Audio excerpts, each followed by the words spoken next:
To scarf or not to scarf? That is the question. Or rather, to win or not to win.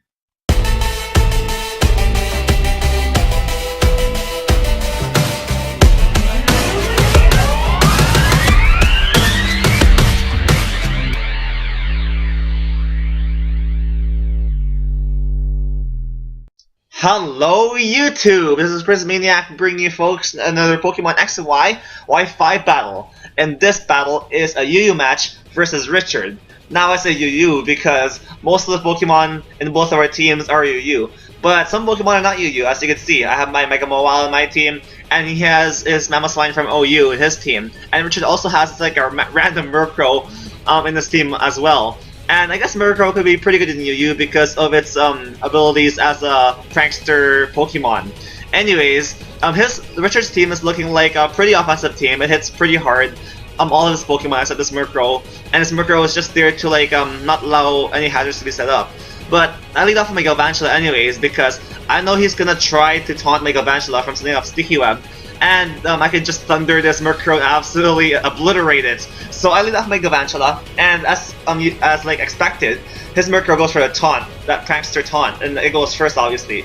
I know that taunt is coming, so I go for a thunder and destroy this El Diablo, the devil, in Spanish, and yeah, it gets absolutely obliterated. So I guess that is one Pokemon that's being traded for hazards, which is pretty nice on my part. I still get Pokemon that's KO'd, and Murkrows are pretty annoying because they have Prankster Taunt, and they're kind of unkillable if you don't really hit them extremely hard because they have roosts and everything.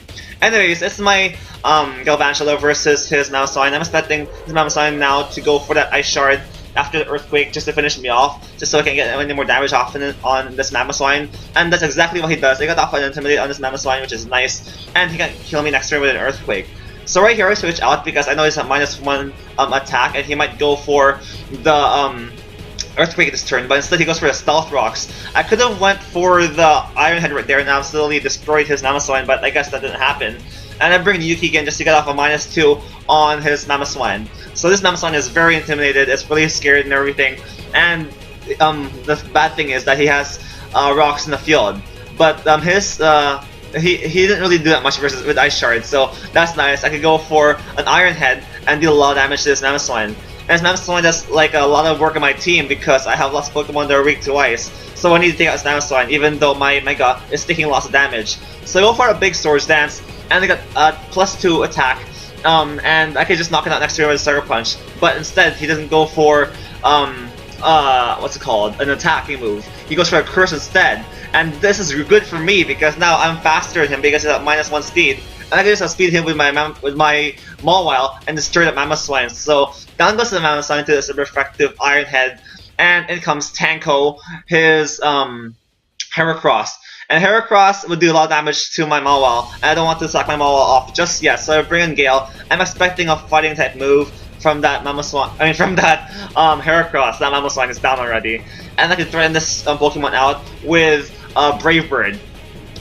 And yeah, he gets threatened out by a Brave Bird, and he switches out right there because he is a smart Pokemon battler. And then comes Dexter, his Arcanine, and he intimidates my Crobat. And now this tells me that this Arcanine with Intimidate is probably a defensive Arcanine because he brought it into a physical attacker that hits pretty hard and has Intimidate. So this Arcanine probably has like one attacking move like Flamethrower or Flare Blitz, and then Morning Sun, Will-O-Wisp, and all sorts of other supporting moves like that.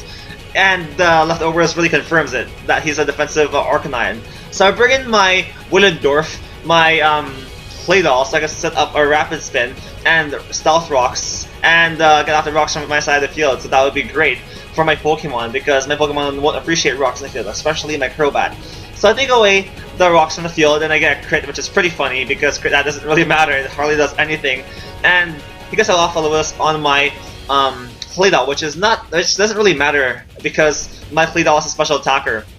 And he goes for a Flare Blitz, and it does like a lot of damage to me. That does knock me out though, because he's not an offensive Arcanine, so I can just go for a Stealth Rock, and I am fully set up in the field, and my Claydol has done its job of staying on Stealth Rocks and splitting away the rocks as well. So I'm pretty happy with my Claydol's performance right here. So we both need our Leftovers, and he just knocks me out next turn after my burn with a Flare Blitz, I believe. So So yeah, that's exactly what he goes for. He goes for that Flare Blitz and knocks out my Clay Doll. So then goes Lindorf, which is based after some sort of figurine found in Switzerland, I believe, of like some Stone Age art. Yeah, just search it up in Google. Anyways, in comes Trafalgar, my Kingdra, and Kingdra could outspeed this. Well, not really outspeed this Arcanine after extreme speed, but I could go for that Hydro Pump and destroy that Arcanine. Absolutely destroy it and annihilate it because it's like a super effective move, and that has like 110 base power. Anyways, I wish I set up a sticky a bit earlier because now Pokemon like Tanko could outspeed me with a Choice Scarf probably. This is probably a Choice Scarf, Moxie, Heracross, because that's what most of them are nowadays. I said it so weird.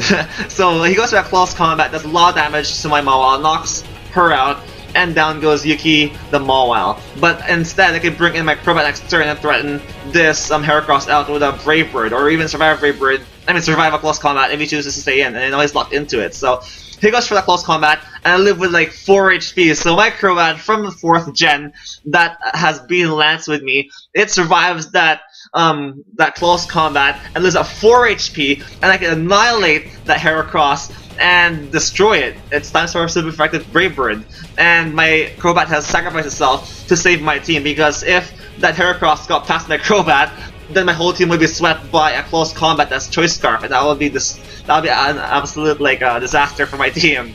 So in comes Luffy, which is an Ambipom, and that's pretty funny because if you're talking about the One Piece character Luffy and that Ambipom, they really fit because they're both like mischievous looking and hyperactive and that kind of stuff. Anyways, a combination of knockoff and fake out destroys my Kingdra, and I bring Raymond just so I can outspeed this Ambipom. Actually, no, I can't really outspeed it. Never mind.